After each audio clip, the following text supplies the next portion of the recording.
Assalamualaikum warahmatullahi wabarakatuh. Sebelumnya perkenalkan, nama saya Winnie Maulida. Pada kesempatan kali ini kita akan membahas mengenai kombinasi bisnis.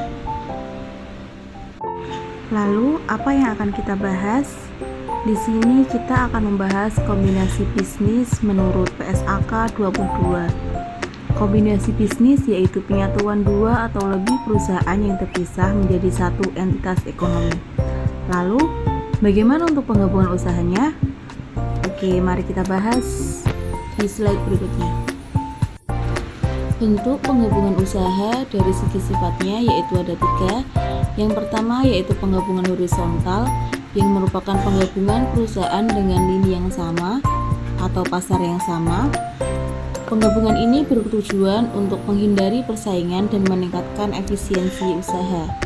Yang kedua yaitu penggabungan vertikal yang merupakan penggabungan perusahaan dengan operasi yang berbeda secara berturut-turut, tahapan produksi atau distribusinya.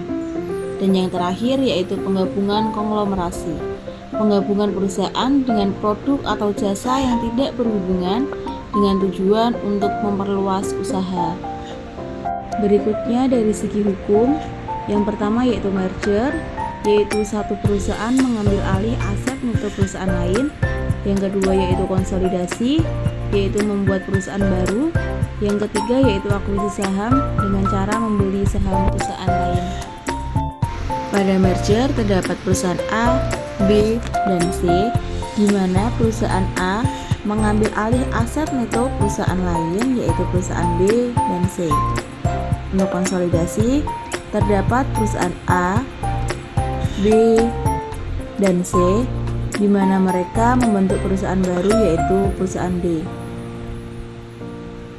Untuk akuisisi saham memiliki ketentuan lebih dari 50% dan kurang dari 50%. Dari kegiatan tersebut, maka muncullah goodwill yang merupakan aset yang diklasifikasikan sebagai aset tidak berwujud.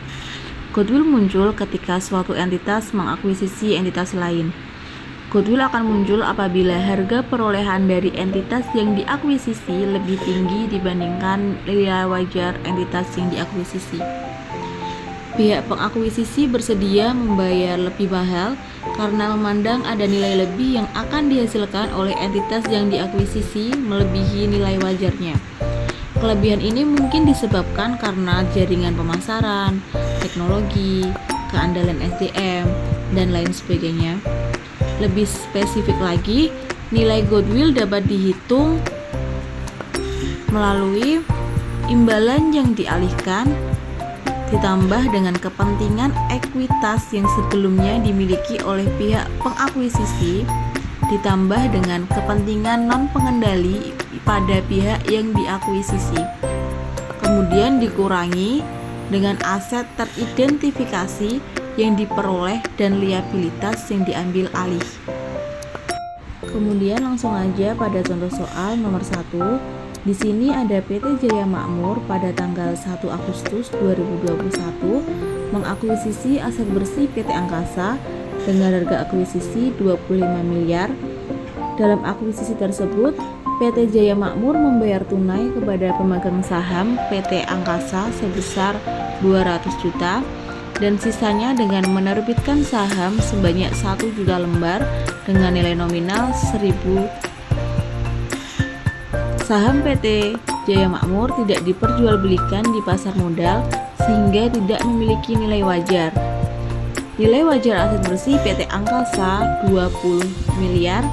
PT Jaya Makmur mengeluarkan biaya konsultan sebesar 2 miliar dan biaya registrasi saham sebanyak 5 miliar. Jadi diminta hitunglah goodwill dari akuisisi tersebut.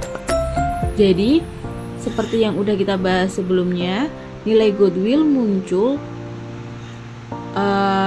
karena selisih antara nilai wajar aset dengan nilai saat pengakuisisi. Jadi di sini nilai wajar asetnya yaitu 20 miliar dan diakuisisi sebesar 25 miliar. Maka di sini muncullah selisih yang disebut dengan goodwill sebesar 5 miliar rupiah.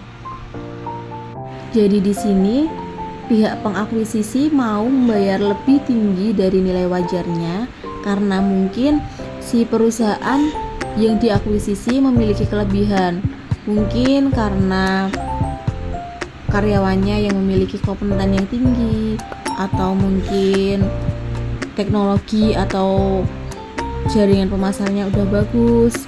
Jadi si pihak pengakuisisi dia berpikir kalau perusahaan ini nanti prospeknya bakalan besar gitu. Jadi dia mau membayar lebih tinggi dari nilai wajar asetnya yang diakui sebagai nilai goodwill. Kemudian contoh soal kedua, di sini ada PT Maju yang membayar 80 juta rupiah untuk mengakuisisi aset dan liabilitas PT Mundur. PT Mundur melaporkan aset dengan nilai tercatat 60 juta dan nilai wajar 98 juta serta liabilitas dengan nilai tercatat dan wajar 23 juta pada saat akuisisi. PT Maju juga membayar 3 juta untuk jasa mencari target perusahaan yang akan diakuisisi. Diminta, hitunglah goodwill yang diakui pada saat akuisisi tersebut. Jadi di sini kita mencari dulu nilai wajar.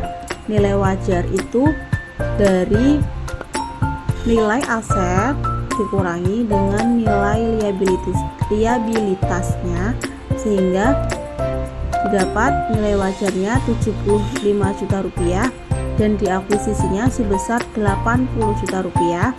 Jadi selisihnya terdapat 5 juta rupiah sebagai nilai goodwill. Oke, jadi itu contoh soal untuk goodwill. Untuk pertemuan selanjutnya dan bahan untuk belajar, kalian diminta untuk mencari modal saham, agio saham, kas, dan nilai per lembar saham, yaitu nilai wajar, nilai nominal, dan agio pada saham pada contoh soal nomor 1.1.